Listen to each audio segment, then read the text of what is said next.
रे टका तू एठी कौन करुଛୁ ମୁଁ କିଛି କରୁନି ମା। ମୁଁ କିନ୍ତୁ ସବୁ ଦେଖିଲି ତୁ କଣ ଗୋଟେ तो पॉकेट रे पुरेलु ना कहीं देखा ନାଇଁ ମା। अरे वो सुनना पड़ा परा मु तोर किछि करबिनी देखा ନାଇଁ अरे देखा ନାଇଁ ମା। देखेबनी ନାଇଁ अबे देखा बे ମା। देखेबनी तो देखेबनी मारी बोल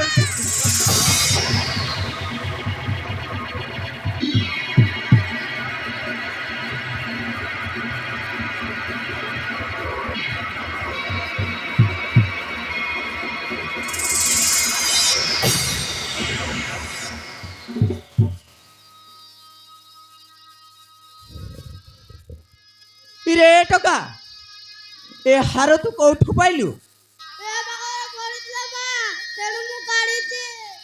सत कथा कह ए हार तू कोठु पाइलु नहले एमपिति मारिबी ମୁଁ ସତ କହୁଛି ମା ଏ ପାଖରେ ପଡିଥିଲା ତେଣୁ ମୁଁ କାଢିଛି।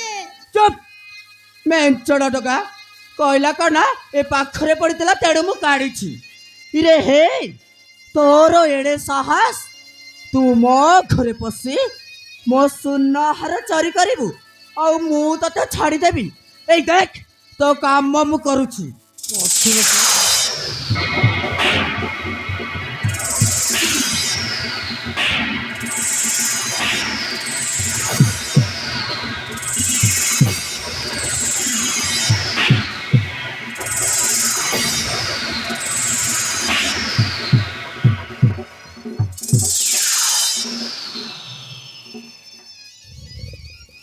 अरे मो पुओ तुमर की दोष करछे ताको कंदे कंदे मारुछ कौन करते सुनिबु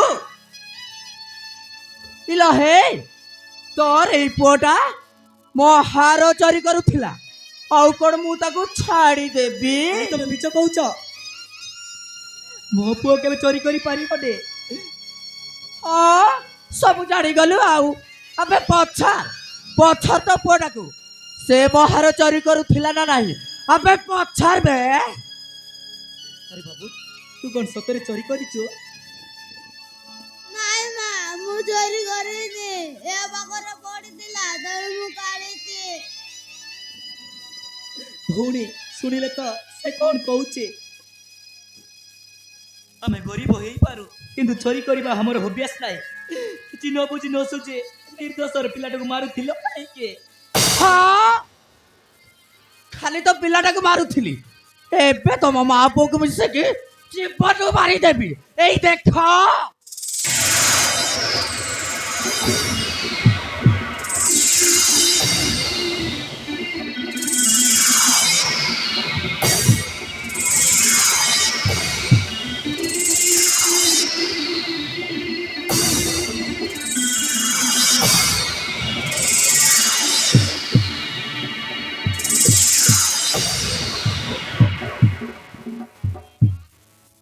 अरे कौन चलछि कौन चलछि ताकू एमिति भाबरे मारुछु काई की ए माँ पुओ मिसेकी मो हार चोरी करूथिले और मु ताको कोन पूजा करी थांती पूजा मो पुओ हर चोरी करे दे एठी पड़िथिला तेणु से काढिछे सामान्य हर पई ए छोट पिला को एमिति भाबरे मारुछु अरे काई की कौन कहिलो नहीं नहीं तबे कौन कहिलो सामान्य हार अरे एटा तमे मते देइना मो मु मो बाप घर रु आनिछि कहले कौन ना सामान्य हार ओ मु जानि छी से माने केबे एमिति काम करि परिबेनी एते टंकार गहना पिंदुचो ताकू रखिबा जानिनो निजे भूल करी अन्य को मारुछु काई की कौन कहिलो मु भूल करिछि नहीं नहीं मु भूल करिछि एबे मते दोष देई ता सब कर होई कथा वार्ता करूछ ओ काहे कि तमे ता सब कर कथा वार्ता करूछ सेटा मु जानी गली मते लागुछि नहीं नहीं मते लागुछि ये होछि तमरा पुष्पा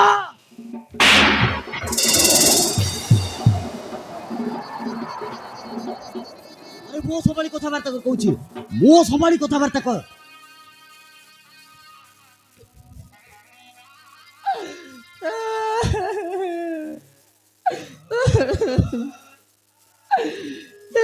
ଲକ୍ଷଣୀ ପାଇଁ ତମେ ମତେ ଥାପଡ଼ ମାରିଲ। ହଁ ମାରିଲି। ସତ କଥାଟା କହିଦେଲେ ପଧି ଯାଉଛି ଆଉ। তোর কতটা ସତଟା କଣ? ମୁଁ ତୁମକୁ ନିଶ୍ଚୟ ଖୋଜି ଦେଖେଇ ଦେବି। আরে যা দেখা যা।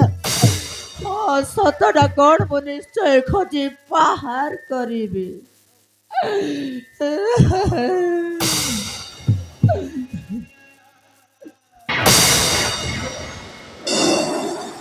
ଆଉ ହଁ ତମ ମା ପୁଅଙ୍କ ଲାଗି ମୁଁ ଆଜି ଥାପଡ଼ ମାଡ଼ ଖାଇଛି। ଥାପଡ଼ ମାଡ଼ ତମକୁ ଛାଡ଼ିବିନି।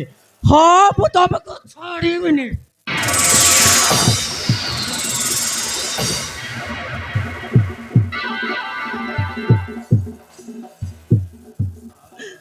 ମୁଁ ତୁମର କି ଦୋଷ କରିଥିଲି ବାବୁ?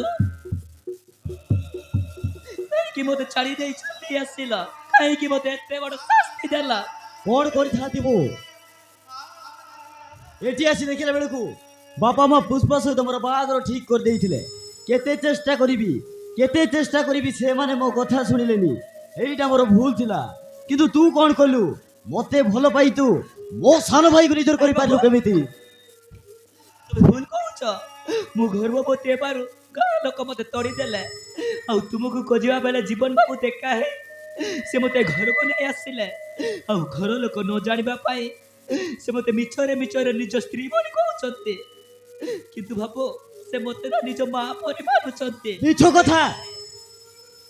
ଆରେ ମିଛ କଥା। ଏ ଘରେ ଆସି ତୁ 5 ବର୍ଷ ହେଇଗଲା।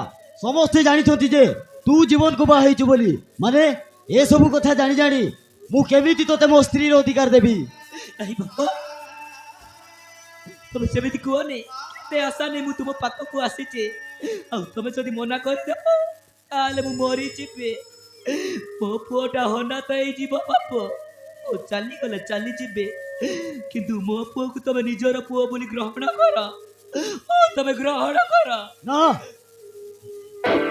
ତା କେବେ ବି ହେଇପାରିବନି। ତୁ ଜୀବନ ସହିତ 5 ବର୍ଷ ବିତେଇ ସାରିଛୁ। ଆଉ ସମସ୍ତେ ଜାଣିଛନ୍ତି ତୁ ଜୀବନକୁ ବାହା ହେଇଛୁ ବୋଲି। ସେଇ ହିସାବରେ ମୁଁ ତୋର ଦେଢ଼ଶୁର ହେବି। ଆଉ ତୁ ଏମିତି କଥା କହିପାରୁଛୁ କେମିତି? ପାରୁଛୁ ଯଦି ଜୀବନକୁ କହ। ସେ ତ ପୁଅକୁ ବାପାର ପରିଚୟ ଦେବ। ମୁଁ ନୁହେଁ। ମୁଁ ଆସୁଛି।